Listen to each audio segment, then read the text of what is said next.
नमस्कार, मैं हूं विजय श्री और स्वागत है आपका सियासत नगरी में। केंद्र सरकार ने हाल ही में जनता को बड़ी राहत देते हुए जीएसटी की कीमतों में कटौती की है।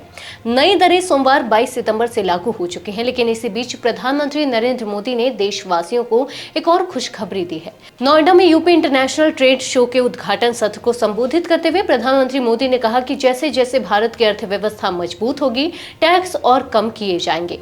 उन्होंने साफ संकेत दिया कि आने वाले समय में जीएसटी दरों में और कटौती की जा सकती है। पीएम मोदी ने कांग्रेस पर भी सीधा हमला बोला। उन्होंने कहा कि 2014 से पहले की अपनी विफलताओं को छिपाने के लिए कांग्रेस और उसके सहयोगी जनता से झूठ बोल रहे हैं।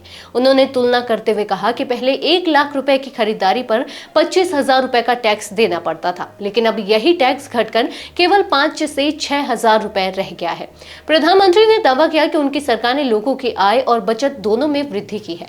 उन्होंने कहा, हम यहाँ रुकने वाले नहीं हैं। जैसे जैसे देश की अर्थव्यवस्था और मजबूत होगी, टैक्स को और कम किया जाएगा। जीएसटी सुधारों की प्रक्रिया निरंतर चलती रहेगी। सिर्फ टैक्स राहत ही नहीं, पीएम मोदी ने आत्मनिर्भर भारत पर भी जोर दिया। उन्होंने कहा कि भारत जैसे विशाल देश को दूसरों पर निर्भर रहना मंजूर नहीं है।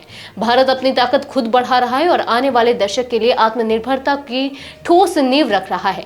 मोदी ने कहा कि मौजूदा समय में पूरी दुनिया अनिश्चितता और व्यवधान का सामना कर रही है।